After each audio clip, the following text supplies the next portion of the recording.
YBA is going to have a major downfall in the future.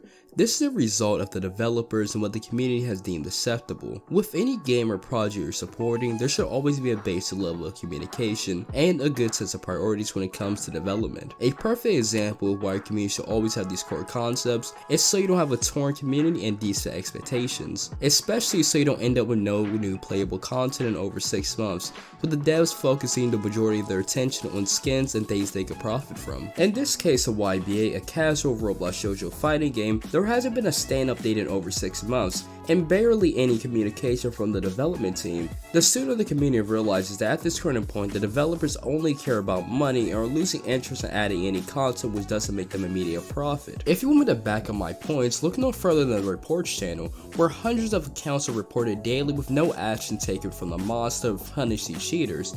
But that brings on my next question that we're going to solve further inside this video. Is it morally right to use exploits in YBA according to what the mods have shown us so far? Bitchin' on my facts. Back it up, back it up. 223 gon' make a nigga back it up. 21 tryna strip a nigga, gotta change my outfit. Nigga ain't black enough. Yeah. Boulder Crest Road, Glenwood Road, name a. YBA is comparable to Cyberpunk when it comes to bugs and exploits that people take advantage of. As I explained in the last section of the video, the mods do nothing towards exploiters unless they affect the monetary value of the game by duping items. And the no communication from developers only amplifies the question of where's the Stone Free update. This update was announced over 6 months ago, and the last batch of hype was 3 months ago. Then comes the disappointment and realization that we may never get this update until it's too late. Basically, the main developer and the person who did the scripting for the majority of the stands left the development team for unclear reasons. This, combined with new JoJo games coming out, only seals the fate that YBA is on the road to die. At this point, the Roblox JoJo community is so desperate for any new JoJo games that they will literally play anything, but these words are put best by Eclipse. Stand Upright, whatever, is garbage. It's trash. Okay guys, I'm not gonna sugarcoat it. And no, this isn't like Crusader's Heaven where maybe there's a shot. No, this game is just awful. And it has like 12 to 13,000 players right now. What the fuck? If there's ever a representation of just how desperate and willing to play garbage the Roblox JoJo community is, it's Stand Upright. Plus, there has been community-wide knowledge of bugs for months, and the majority of them are game-breaking. A few examples are the time slot glitch that allows any time slot to be 9 seconds no matter the points you put into it, and many stands and game mechanics are broken. For example, C-Moon boxing allows you to do over 200 damage in one combo. And the entire idea of piling your stands in 1v1 is absurd, because if you pile your stand, you get the first barrage, reduce incoming damage, and you get away from any combo. The biggest and saddest bug I've seen is considering Tussac 4 being nerfed and hindered, because their nails constantly get stuck in midair, almost making their stand completely useless. But we can't talk about Tussac 4 without talking about the most broken and powerful stand in the game, being D4C Love Train. This stand has way too many options at its disposal, whether that be Love Train or going into an entirely different dimension to avoid players and doing the most damage out of any stand in the game.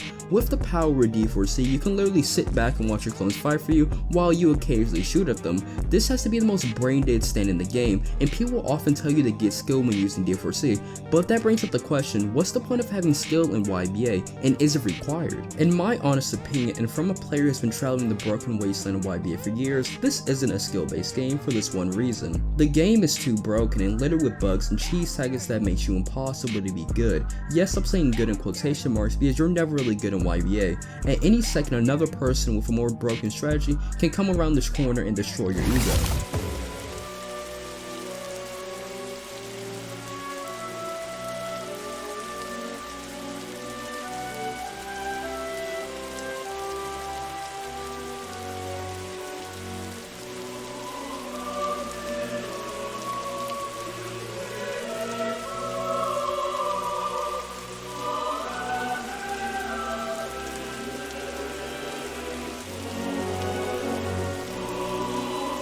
Cheating and exploiting just for fun and to ruin other people's days is basic degenerate behavior, especially when you're being toxic. Personally, I only use exploits whenever someone is ganking a Tussac 1 or another hacker is attempting to wipe a server. No matter what community you join, cheating to get an unfair advantage is usually looked down upon, but in this case where the developers clearly don't care about the game and are only milking it for money and profit, I believe that using scripts such as auto farming or things that don't affect other players and only negate the grinding aspect of the game are morally acceptable. The gameplay loop of having to complete the story 3 different times to max out your character and having to play steel ball run to obtain some of the most valuable stands encourages exploiting because steel ball run is a literal broken wasteland with ganking and betrayal. But all the things I mentioned in this video will never change because YB is just a loop. You'll never find enjoyment from loot, you'll just go insane grinding for skins, and once you realize what's happening, you'll probably want to activate Bites to Dust.